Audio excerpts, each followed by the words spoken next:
महकी फिजा अलकरम अलकरम अलकरम है खुदा अलकरम। अल करम हाई स्कूल, शेरशाह रोड, दाता नगर, बादामी बाग, लाहौर।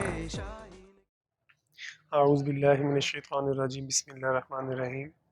मैं अल करम हाई स्कूल दाता नगर बादामी बाग लाहौर की तरफ से आपके सामने हिस्ट्री 7 क्लास के लेक्चर नंबर 8 के साथ हाजिर हूँ। बेटे हम लोग कर रहे थे चैप्टर नंबर 4 के तकरीबन 5 से 6 सवालात हम लोग कर चुके हैं। तो आज हम आएंगे इसकी एक्सरसाइज की तरफ। इसके जो मारूजी है, इसमें एमसीक्यूज़ है, खाली जगह है, गलत दुरुस्त है, कॉलम है, उसके बारे में हम लोग बात करेंगे। तो अपने नेक्स्ट लेक्चर में हम लोग इसके शॉर्ट क्वेश्चन जो है वो मैं आपको सारे बोर्ड पर राइट कर दूंगा, तो आप जो है वो नोट कर लीजिएगा। तो आ जाएं आप अपनी बुक के पेज नंबर 97 पर। इसमें जी हर सवाल के 4 जवाब दिए गए हैं, दुरुस्त जवाब पर टिक का निशान लगाएं। सबसे पहली स्टेटमेंट आपकी जो है वो बहादुर शाह अव्वल किस सन में पैदा हुआ। बहादुर शाह अव्वल जो है वो 1643 ईस्वी में पैदा हुआ था। ठीक है, इस पहली एमसीक्यूज में आपने जो है वो 1643 को टिक करना है। 1713 में कौन तख्त नशीन हुआ। 1713 में फ़र्ख शेर जो है वो तख्त नशीन हुआ था। ये हमने अभी पिछले दिनों में पढ़ा भी था। ठीक है, तो इसको आपने टिक करना है। नेक्स्ट तीसरी आपकी एमसीक्यू जो है वो स्टेटमेंट है 1739 में नादिर शाह ने कहाँ हमला किया। 1739 में नादिर शाह ने जो है वो दिल्ली पर हमला किया था। ठीक है, चौथी स्टेटमेंट है जी आपकी सिराजुद्दौला का सिपा सलार कौन था। ये पिछले लेक्चर में हम लोग ने पढ़ा था कि सिराजुद्दौला का जो सिपा सलार था वो मीर जाफर था। इसकी पांचवी स्टेटमेंट आपकी वास्को डे गामा कौन था। वास्को डे गामा जो है वो पुर्तगीजी जहाजरान था, जिसने सबसे पहले जो है वो जनूबी अफ्रीका की बंदरगाह मालंडी पर जो है वो आकर रुका था वो। इसके बाद आ जाता है जी आपका क्वेश्चन नंबर 3। मतन के मुताबिक खाली जगह को पूर्ण करें।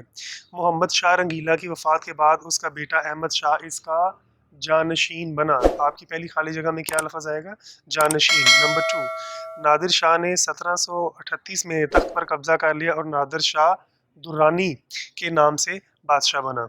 इसके बाद आपकी तीसरी स्टेटमेंट है जी औरंगजेब आलमगीर की वफात के बाद यके बाद दिगरे कई मुगल बादशाह तब्दील हुए। तीसरी खाली जगह में कौन सा लफ्ज़ आएगा, बादशाह। नंबर 4, फ़र्रुख शेर जो है वो सैयद बरदरान की मदद से बादशाह बना।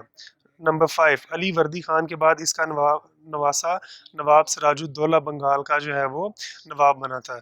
ये खाली जगह थी। इसके बाद आ जाते हैं जी आपकी नीचे दिए गए बयानात में दुरुस्त के सामने टिक और गलत के सामने क्रॉस का निशान लगाएं। पहली स्टेटमेंट है आपकी बहादुर शाह अव्वल का असल नाम मोहम्मद मुअज्जम था, ये दुरुस्त है। दूसरी स्टेटमेंट है मुगल बादशाह जहांगीर ने ईस्ट इंडिया कंपनी पर बरसगीर में कारोबार करने पर पाबंदी लगा दी, ये गलत है। ठीक है, उसने तो बल्कि मराद दी थी, उनको काफ़ी छूट दे दी थी टैक्स में जो है वो जहांगीर ने। नंबर 3, आलमगीर सानी के कत्ल के बाद वजीर अमादुद्दीन मुल्क ने एक मुगल शहजादे को शाहजहां सोम के लकब से तख्त नशीन करवाया, ये दुरुस्त है जी। नंबर 4, औरंगजेब आलमगीर की वफात के बाद मुगल हुकूमत मजबूत हुई, गलत है। उसके बाद मुगल हुकूमत का तख्ता जो है वो आहिस्ता आहिस्ता कमज़ोर होता गया। नंबर 5, मुगलों ने इब्तदाई दौर में मुस्तकिल तनख्वाहदार फौज की तश्कील की थी, ये दुरुस्त है जी।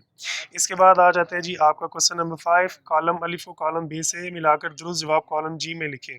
आपके पास जो है वो ये दो कॉलम दिए गए हैं, तो आपने जो कॉलम जी में लिखना है वो मैंने इधर लिख दिए हैं। पहले में आएगा जी 1713 ईस्वी में तख्त नशीन हुआ, दूसरे में अजीजुद्दीन, तीसरे में तीसरी लड़ाई में मराठों को शिकस्त हुई, चौथी में 1757 में लड़ी और पाँचवीं में सिर्फ 11 माह हुकूमत की। ये थी जी हमारे चैप्टर नंबर 4 की मरूजी। अगर आपको किसी भी किस्म का कोई मसला है तो आप कमेंट सेक्शन में लिख सकते हैं, तो आपको उसका जवाब दे दिया जाएगा। अल्लाह।